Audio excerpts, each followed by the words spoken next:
Here come the drums. This is the Mark Peterson Show, and I am your host, Mark Anthony Peterson. This is the show where news and current events collide with the parapolitics. In today's show, we're talking about water. Yes, water. Water. Just had a little sip of it. We're not talking about bottled water. We're talking about water wars. A story not too far away in a galaxy that we live in right now. Why are we talking about it? Because 70% of the earth is covered in water, but only a tiny fraction, 1%, is fresh and readily accessible to sustain life on this planet. A planet of 7 billion people and growing. But here's what Jessica Brown had to say in the Independent magazine in January of this year. Almost half of the world's population will be at risk of water shortages by 2030. That's not that far away, and yet we don't see or hear anything about that in the news except for the occasional story about contaminated water in certain cities. We need to start paying more attention because the water barons are already at the front gate. They're out there buying up all the water rights around the world and all the water conversion technology around the world, preparing to make a killing selling you clean water.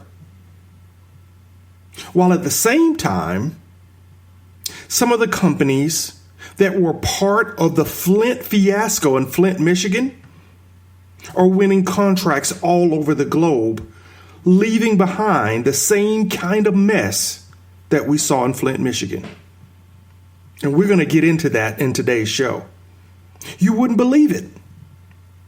The company that wrecked Flint, they wrecked Pittsburgh, Pennsylvania. But you did not hear that in your local news because they're not going to talk about it. Because the water barons are the same barons that own all your banks, own all your media, and so you aren't going to get that story. And guess what? Africa, Lagos, they just put out a bid for someone to run their water. And guess who's in the lead to get the contract? You guessed it. The same company that ran Flint, Michigan. But we're going to get into that. We got more to tell you before we dig into that nonsense. The Argentinian 1981 Nobel Peace Prize recipient was quoted as saying, "The real war will be fought not for oil, but for water." And I think he's right. In the July 2018 article from globalresearch.ca, Zhou Xinyang, in that article, the new water barons, Wall Street mega banks are buying up the world's water, lays out the case for what's happening in front of us. In that article, CEO of Dow Chemicals quoted in The Economist as saying, "Water is the oil of the 21st century." These banks and elitist multi-billionaires are buying up water all across the planet. Because just in the U.S. alone, water is a $425 billion industry. Who are these guys?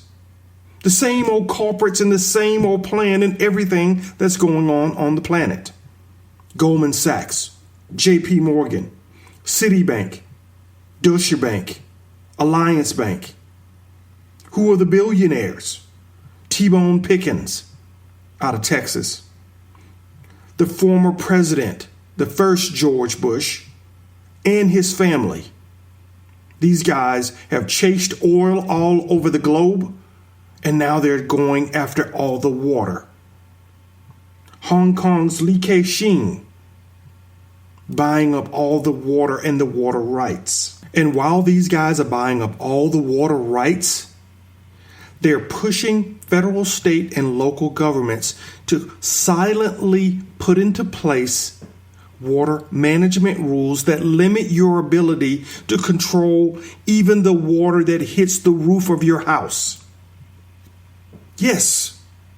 Over 20 states have some sort of legislation that sets the stage for regulating your ability to collect rainwater.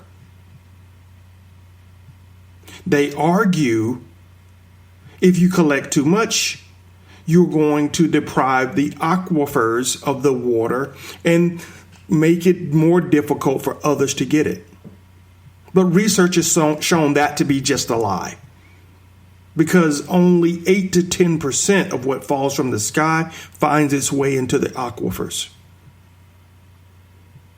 They're following a larger plan to limit your ability to be sustainable as they buy up all the resources around the world. Now let's dig a little deeper. Let's look at these billionaires.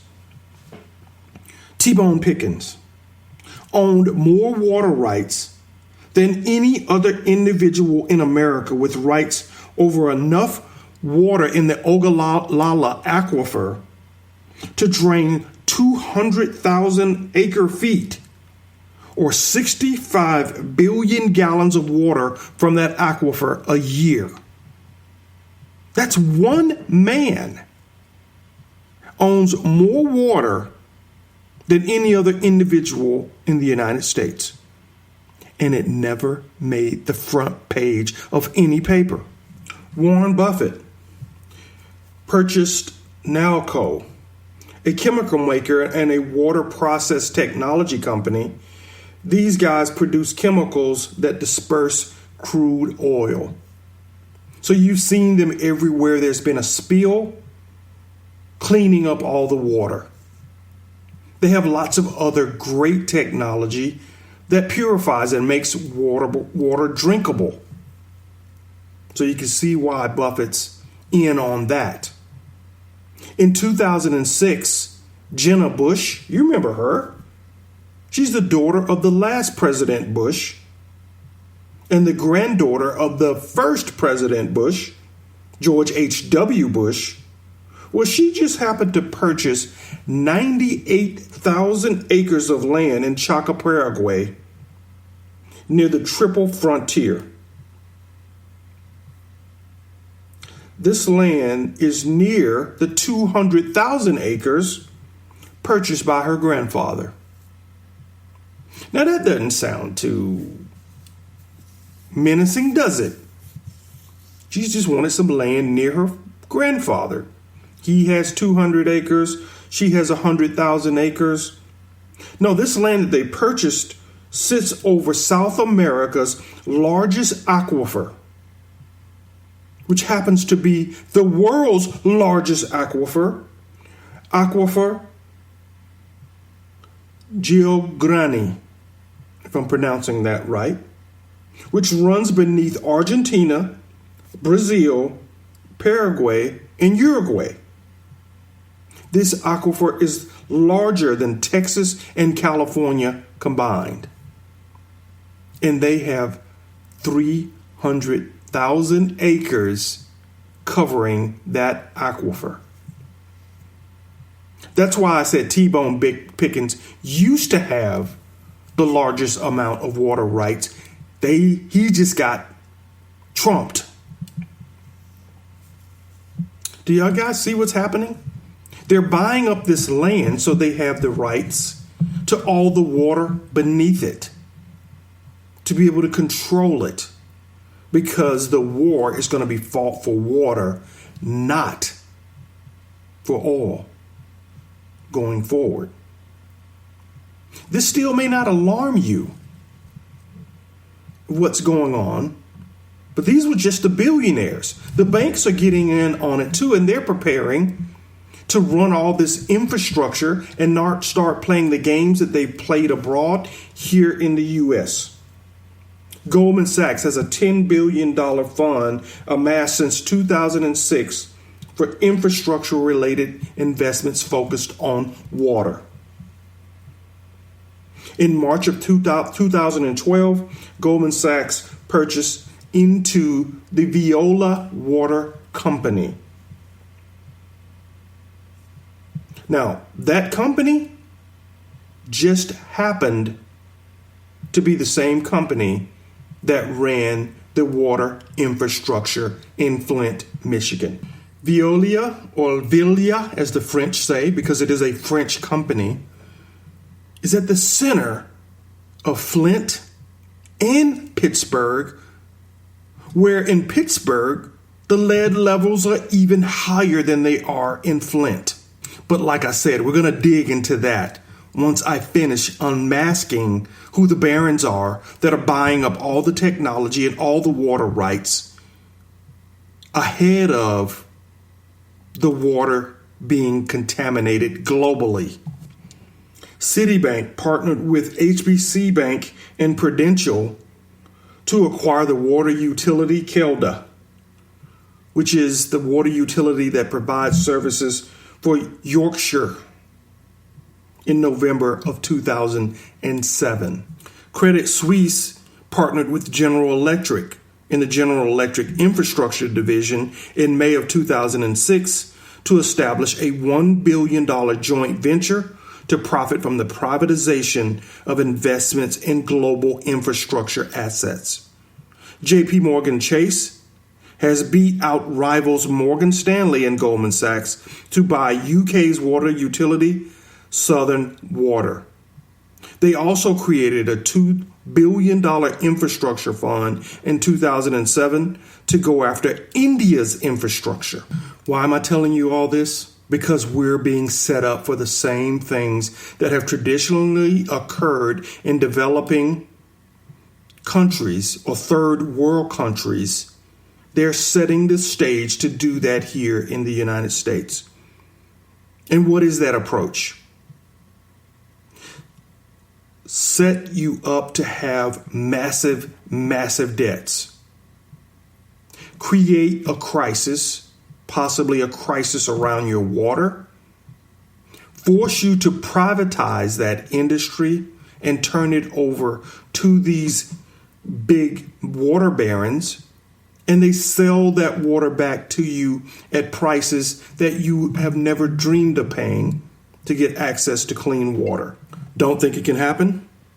In 2008, Goldman Sachs attempted to create a long-term contract, an asset leasing contract with the city of Reno, Nevada, where the program would allow Goldman to lease the assets for 50 years in order for an upfront cash payment to be paid to the city, which needed the money. You see, a debt crisis that's been created by the banks, they come along and bail you out in order to get control of the assets. In 2000, the same thing happened to the Bolivian government, which was pushed to privatize its water, only to see the prices go up by 35%. And then that sparked the Cochabamba water war in that country. And the same thing is happening in Lagos, Nigeria. The capital cities of Nigeria, Ghana, and in the capital cities in Kenya have suffered the same fate. Reoccurring shortages of water for years, setting the stage for the same sort of privatization and price increases. Here's another thing you haven't heard in the news. South Africa's largest city almost became the first major city to run out of water. Yeah, Johannesburg. These are some of the fastest growing economies on the planet, And they're finding that their water is either contaminated, wasted, or they're running out of it, opening the door for more debt and more privatization to take control of those economies. See, Logos at one period of time was a utopia. Clean water, free access to that water for its people. But then the World Bank demanded that African countries privatize its water if they wanted to get desperately needed funds. And then in steps companies like Veolia, the French company that botched the Flint, Michigan, and the Pittsburgh, Pennsylvania water system, leaving residents with dangerously high levels of lead in the water. They stepped forward. Now, these guys are the world's largest water company, a French-owned company, and they're now running to operate the water in Africa, in Lagos, Nigeria. They already operate in places that we're seeing problems, including South Africa. Now, I told you this show creeps over into the conspiracy. And to me, this sounds awfully weird that everywhere these guys have shown up, there have been some incredibly dangerous problems left behind. They currently have 18 contracts in the U.S. in 8 different states, including Connecticut, Ohio, North Carolina, Illinois, Michigan, Arizona, California, and Washington. So let's follow those contracts and see where they end up. Do the cities end up like Pittsburgh and like Flint, requiring billions of dollars to rebuild the infrastructure, which only leaves them vulnerable to the type of trap that has plagued the third world and developing countries, to turn over all your resources to these water barons? I know you're thinking, these guys don't think like that. Guys, the CEO of beverage giant Nestle openly dismissed the idea of water as a public right, calling that viewpoint, quote unquote, extreme. And I hate to say it, we are already at that point. The U.S. water infrastructure is already at the point of collapse. According to a 2008 article in Impact Vice, by 2020, the average American pipeline will be 45 years old. The cost to repair these aging pipes, $300 billion. An amount that certainly could be put forth by the American government. But as we stand right now, will any politician divert money away from tax cuts and other special interest projects to repair the aging infrastructure? We've talked about it. We still got bridges and roads that are falling apart. It may be years before we get to this aging water infrastructure, if not generations. Joshua Snyder in Reuters.com wrote in November of 2017 that there are already 3,810 U.S. areas with lead poisoning levels double that of Flint, Michigan. Some 1,300 of these hot spots had blood levels tested for lead that were 4 times that higher than what was found in Flint, Michigan. The CDC defines lead as a problem when it reaches 5 micrograms per deciliter. And they've already found elevated levels of childhood lead in the blood in places like Historic District in Savannah, Georgia, Rutland's, Vermont, Skiing Mountain near Killington, Vermont, Hasidic Jew areas in Brooklyn, Brady, Texas, where you also have exposure to radium. Milwaukee, Wisconsin. Now, in Milwaukee, the mayor at the time, Tom Barrett, back in 2016, told all citizens with homes built before 1951 to install a water filter because the levels were so high in that city. In Pittsburgh, that I mentioned earlier, where the French company Veolia had the contract, they announced in July 2016 that their tap water contained 22 parts per billion of lead, which is 15 times greater than the federal limit. And in an Essence 2017 article entitled 7 Cities That Prove America's Problem with Contaminated Water is Larger Than Flint, they state Baltimore, Philadelphia, and Milwaukee are among 5,000 cities that are violating lead regulations. But I'm not done. The biggest problem on the planet is China. China's water, lead contamination is the worst of all modern countries. And the water barons know that, and they are gearing up to take full advantage, like they are with South Africa, Nigeria, and Kenya, other rapidly fast-growing economies, to exploit that. You see, because of pollution, by the year 2030, China is expected to have a water crisis. According to The Diplomat, 1/2 of all Chinese rivers are unsafe for human contact because of pollution. So the water barons are sitting there thinking, gotcha. We control all of the technology that cleans and purifies water. We control all the fresh water sources, all the aquifers. You're going to pay, and pay dearly, for clean water, China. But guys, this is where this show takes that tiptoe into the conspiracy and brings stuff to light that you've read but don't believe. The Chinese are not going to be backed into a corner. They're going to figure out how to create water for their rapidly growing peak population that will occur around the year 2030. And they've already told you a little bit of what they are doing when we had the Olympics in China.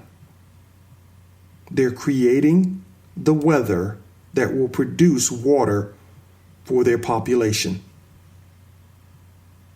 China aims to induce more than 60 billion cubic meters of additional rain each year by 2020 using an artificial weather program to fight the chronic water shortages in their country. Let me say that again. They're going to produce 60 billion cubic meters of water, additional water through rain, using the artificial weather program. Weather manipulation, cloud seeding. China already knows they have a crisis. Their water resources basically allow for 2,100 cubic meters per person, or about 28% of the world's average. A third of what we use is allocated to the Chinese citizen. And as they grow towards peak population, they risk revolution from people needing clean water. According to their state council, the Chinese government has invested $1 billion in the artificial weather program. The way this artificial rain program works is that they launch rockets loaded with chemicals like silver iodide into the clouds to boost the rain. In 2014, the Chinese said they had met their goal of increasing artificial rain to more than 50 billion meters per year. And by 2016, 56 other countries were reported to have their own cloud seeding programs, including many states have them. Wyoming has a weather modification program that reported that cloud seeding had boosted precipitation by 5 to 15%. Texas, the Texas Department of Licensing and Regulation, reported that their seeding program had increased the length of thunderstorms by 20 minutes. All of this sounds really fascinating. But if you will allow me, I'm going to tiptoe a little closer to the conspiracy. I'm going to tiptoe. I'm going to need the drums so I can tiptoe a little closer to the conspiracy. You see, this weather manipulation stuff comes with a downside. It comes with a potentially downside that could be evil. In 2009, China attempted to end a drought, but it led to a sudden temperature drop, causing it to close major highways and creating huge traffic jams. Did you know that GE, General Electric, has been sued for weather manipulation? Yeah. In 1947, a hurricane off the east coast of the United States was seeded with dry ice by GE and its engineers, changing the course of the hurricane from a northeasterly direction to a westerly direction right into the state of Georgia, which suffered severe damage which was later brought up in a suit against General Electric. That's 1947. Given the state that the world's water supply is in and the investments that have been made in weather modification to produce artificial rain, we could already be at World War III, and we're not using nukes. We're using weather modification. The Iranians are already accusing the state of Israel of using water manipulation and weather manipulation to prevent rain from coming in their country, basically inducing a drought to weaken the state government. You want more info on this? Go over to climateviewer.com. There's a post on the website from July 3rd of 2018 stating, Iran accuses Israel of cloud theft. Essentially, they're stealing the clouds to induce rain in Israel before the rain reaches Iran. Can't make this stuff up. Claims are made like that all over the world, but they aren't being posted in your major papers. I'm going to take one more step closer to the edge of this conspiracy, because some people believe the storms that we are seeing, these crazy storms that are doing a dance and going in directions that we never guessed they would go in, doing damage at levels unheard of, aren't just linked to climate change. That they are being manipulated, these storms, just like in 1947 when GE dumped dry ice into the eye of a hurricane and changed the direction of that hurricane. That these storms are part of the opening salvos of the water wars that are rapidly approaching. We're closing in on 2020 with 2030 right around the corner. Peak population for China, strained water resources in that country, strained water resources already in Africa where the economies are growing, South Africa, Nigeria, Kenya. That these are the opening salvos in trying to determine who's going to control the weather. And more importantly, control the water.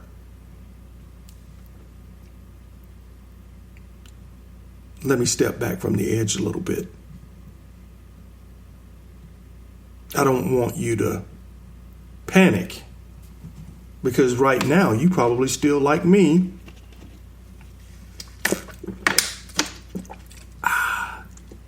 still have a bottle of water somewhere in your house and you're not worried. But think about that. When I grew up, you felt safe drinking water out of a water hose in your front yard. Now you got to buy it from a bottle or have a filter system like I do, filtering every drop of water that comes into your house. So the next time a politician shows up and says he's going to cut your taxes or save your Medicaid, ask them the basic question. When are you going to fix our water? Without that, none of that other stuff matters. And we need to start doing that soon. Otherwise, the lines that we saw in the 70s for people to get gasoline will be the same, except for they'll be lining up for clean water. Guys, thank you for listening. If you've hung in with me for this long, I think you and I share a lot of the same quote unquote craziness. Craziness in the sense that we are unafraid to ask the big questions, to go down that rabbit hole and see where it leads. I think I have done a little bit of that in today's show, and I appreciate you going into that rabbit hole with me. This has been the Mark Peterson Show, where news and current events collide with the parapolitics.